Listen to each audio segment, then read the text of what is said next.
Welcome back to my channel. আমি সুতপা আবার চলে এসেছি একটা নতুন দিনে। সবাই কেমন আছো? নিশ্চয়ই ভালো আছো, আমিও ভালো আছি। তা অনেকদিন পরে আজকে তোমাদের সাথে চা আর বিস্কুট নিয়ে এসেছি। আর তোমরা প্রত্যেকেই আমার চাটাকে ভালোবাসো, আর আমি তো চা ছাড়া বিস্কুট খাই না, এই আর কি। তারপর দেখো চা বিস্কুট খেয়ে বসে দিয়েছি, ভাত সেটা নামিয়েও নিয়েছি। আর এদিকে রান্না করবো সেই জন্য সবজি নিয়ে নিয়েছি, দেখো কুমড়ো, তারপরে তোমার মূলো, ঝিঙে, আলু, তার সাথে নিয়ে নিয়েছি পুঁই শাক, কেননা আজকে পুঁই শাক রান্না করবো। চলো সঙ্গে থাকো আর দেখতে থাকো ভিডিওটা, তাহলে বুঝতে পারবে। কাছে ধরে যে যেখানে আছে সবাইকে অনেক অনেক ভালোবাসা, আর বড়দেরকে অনেক প্রণাম, ছোটোদেরকেও অনেক অনেক ভালোবাসা। তো দেখো একে একে আমি মূলো, ঝিঙে, পটল, কুমড়ো, তারপরে এমনকি শাক সবগুলোই একসাথে কেটে নিচ্ছি, আর এমনকি ধুয়েও নেব, বুঝতে পারছো। এই দেখো সবগুলো শাকই আমার বেশ কেটে ধুয়ে নিয়ে চলে এসেছি। আর তোমরা তো জানো কলটা আমার একটু দূরে, তাই কলেই সব কিছু নিয়ে যেতে হয় ধুতে, সেটা তোমাদের সাথে শেয়ার করতে পারি না, বুঝতে পারছো, এই আর কি। তারপর দেখো বসিয়ে দিলাম একটা কড়াই। আর যেহেতু ঘ্যাট জাতীয় কিছু রান্না করলে তো তার মধ্যে পাঁচফোড়ন না দিলে ভালো লাগে না, তার জন্য পাঁচফোড়ন, শুকনো লঙ্কা আর দিয়ে দিলাম তেজপাতা, তাতে ঘ্যাটের গন্ধটা খুব সুন্দর হয়। আর ঘ্যাটে আর কিছু দেওয়া না, ধর যদি মূলোটা দাও তাহলে ঘ্যাটের গন্ধটাই খুব সুন্দর, মানে অসাধারণ একটা গন্ধ হয়ে যায়, তাই না? যত সবজি দাও কিন্তু মূলোটা না দিলে সেই গন্ধটা আসে না। যদি মূলোটা দাও তার সাথে যদি আলু দিয়েও রান্না করো তাহলেও সেই গন্ধটা খুব সুন্দর আসে।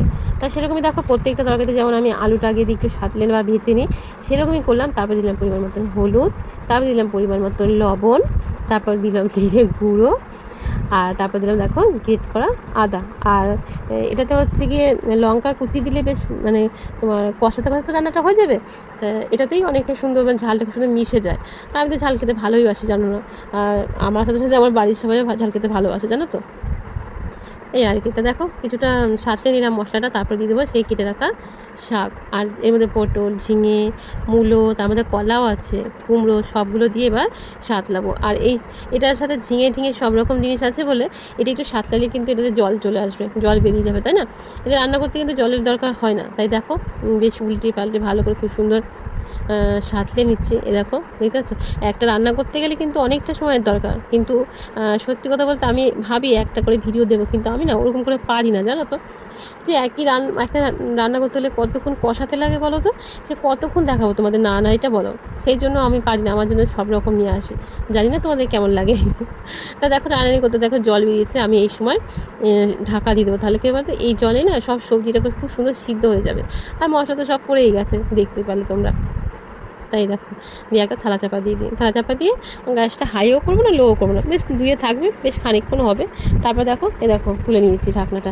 আর তরকারি কালার দেখে তো বুঝতেই পারছো যে কতটা সিদ্ধ হয়ে গেছে, শাকটাও সিদ্ধ হয়ে গেছে, মানে কালারটাই চেঞ্জ হয়ে গেছে। তারপর দিয়ে দিলাম ওপর দিয়ে কিছুটা চিনি, কেননা আমি অন্য সব রান্নাতে চিনি ব্যবহার করি না, কিন্তু কিছু কিছু রান্নাতে আমার চিনি না দিলে ভালো লাগে না। যেমন এই যে পুঁই শাকের ঘ্যাটটা, এটাতে নুন নুন মিষ্টি মিষ্টি ঝাল ঝাল লাগবে, এটা আমার ভীষণ ভালো লাগে, জানো তো। তাই দেখো আবার ভালো করে সাঁতলে নিচ্ছি যাতে চিনির খুব সুন্দর গলে যায় আর মিশে যায়। দেখো আর দেখতে পাচ্ছ কুমড়োগুলো গোটা গোটাই আছে, আর একটু নাড়াচাড়া করে নেবো। নাড়াচাড়া করলে দেখবে আস্তে আস্তে খুব সুন্দর জিনিসটা বেশ একটা ঘাটা ঘাটা ভাব হয়ে যাবে। তারপরে হচ্ছে নাবিল, এই দেখো একটুখানি ক্যামেরার সামনে ছিলাম না, বেশি একটু নাড়াচাড়া করে নিয়েছি। আর এত গরম জানো না, ফ্যান ছাড়া একটুও বসতে পারছি না, জানো তো, প্রচুর গরম। তা নিয়ে নিয়েছি বাটি, আর পাশে রেখেছি কড়াইটা, সবজিটাকে নামিয়ে নেবো তার জন্য। আর এরকম সবজি দিয়ে না আমাকে যদি এক বাটি শুধু শুধু কেউ খেতে বলে তাহলে আমি বসে বসে খেয়ে নেবো, কোনো ব্যাপার না। কিন্তু সেটা কে করে বলতো, মা।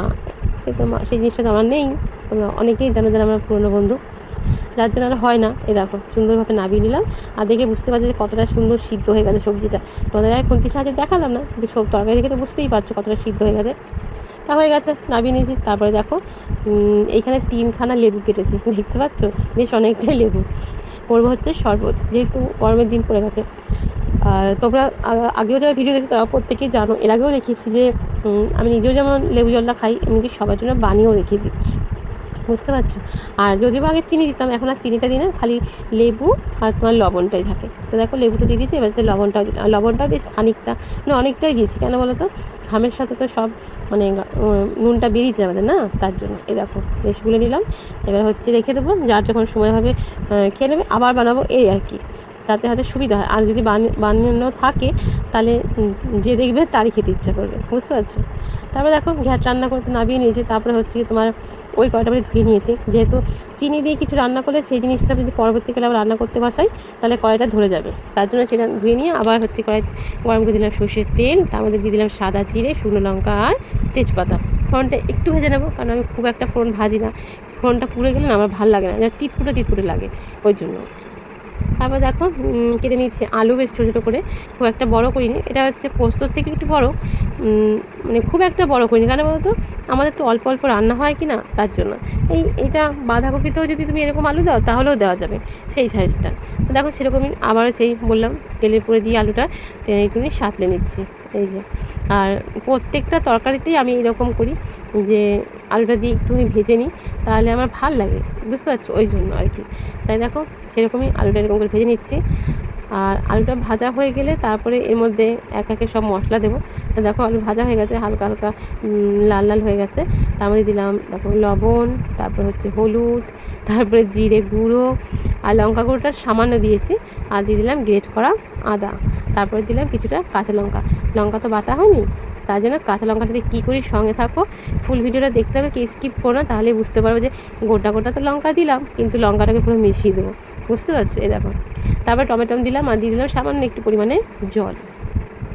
তারপরে দেখো গরম তরকারিটাকে অনবরত কষাতে অনেকক্ষণ টাইমই লাগবে, কারণ যতক্ষণ না জলটা টেনে যাবে, তেল ছাড়বে ততক্ষণটা। দেখো কিছুক্ষণ ক্যামেরার সামনে ছিলাম না, তোমাদের এর আগেও বলেছি, আবারও বলছি যে একই নাড়ানাড়ি কতক্ষণ দেখাবো, তার জন্য বেশ খানিকক্ষণ ক্যামেরার সামনে থাকি না, তারপরে আবার আসি। তা সেরকম দেখো কষানো হয়ে গেছে, আলুগুলো দেখো হালকা হালকা ভেঙে যাচ্ছে, আর হচ্ছে গিয়ে তেলও ছেড়ে দিয়েছে।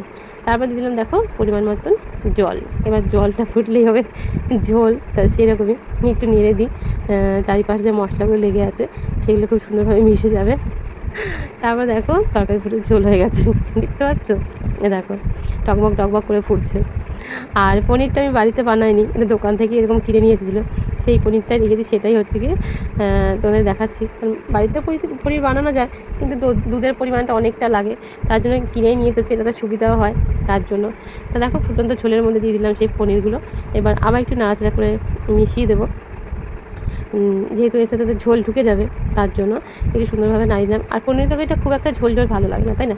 তা এই দেখো সেই কাজটা করছি, যেটা তোমাদের বললাম না গোটা লঙ্কা দিচ্ছি, সেটা। তা লঙ্কাটা তুলেছি, সেটা তোমাদেরকে দেখায়নি।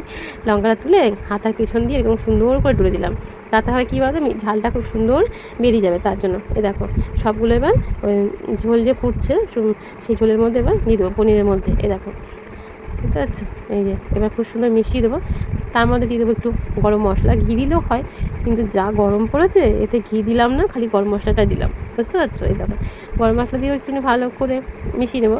আর যেহেতু পেঁয়াজ রসুন পড়েনি, এটা হচ্ছে কি শনিবারের ভিডিও, নিরামিষ, তার জন্য ওপর থেকে দিয়ে দেবো ওই 2-4টে চিনির দানা, দিয়ে আবারও বেশ খানিকক্ষণ ভালো করে একটু তরকারিটা ফুটতে দেবো, তাতে সুন্দর হবে। আর এ দেখো এতে সেরকমই তরকারিটা ফুটছে, আর এই দেখো চিনি দানা দিয়ে দিলাম, এটা দিয়ে আরেকটুখানি ফুটিয়ে নেবো, তাতে চিনিটা গলে যাবে, সব জায়গায় ছড়িয়ে যাবে, তাই না? তা এতক্ষণ ধরে আমার ভিডিও যারা দেখলে তাদেরকে অনেক ভালোবাসা, এভাবে আমরা ভালোবাসে পাশে থেকো, এটাই বলবো। আর সবসময় সবাই সুস্থ থেকো, এটাই বলবো। যারা নতুন আছো চ্যানেলকে সাবস্ক্রাইব করে পাশে থেকো। আর সবাইকে বলি আমি ফুল ভিডিও ওয়াচ করে তোমাদের দেখি, তোমার যদি বিশ্বাস না হয়, যদি কোনো কারণে দেখতে পারো সেটাও দেখতে পারো, অ্যাডটাও যেমন দেখি, ভিডিওটাও সেরকমই দেখি, ঠিক আছে? তাই আমিও বলবো তোমরাও আমার পাশে থেকো, আমিও তোমাদের পাশে আছি, এটাই আর কি। তা দেখো তরকারি তো হয়ে গেছে, নামিয়ে নিয়েছি, শুকনো লঙ্কা খালি জাস্ট একটুখানি দিয়েছিলাম, কাঁচা লঙ্কা দিয়ে রান্নাটা হয়েছে। তা কেমন লাগলো আমার ভিডিওটা, আর আমার রেসিপিগুলো তোমাদের কেমন লাগে? আমি তো রান্না করি পুরো ঘরোয়া, একটা মধ্যবিত্ত পরিবারে যেমন থাকে সেরকম হয়, সেরকম তাই থাকে আমার রান্নাতে আহামরি কিছু থাকে না, জানি না তোমাদের কেমন লাগে। আর আবারও বলছি ভিডিও যে দেবো তার জন্য আমি নতুন করে কোনো কিছু করি না, যেটা রান্না করি সেটাই তোমাদের সামনে নিয়ে আসি। তা এ দেখো সেরকমই। তা কেমন লাগলো ভিডিওটা অবশ্যই বলো, ভালোবাসা সবাই পাশে থেকো, সুস্থ থেকো, ভালো থেকো, দেখা হবে নতুন ভিডিওর সঙ্গে। তাহলে আজকের মতন আছি, সবাইকে টাটা।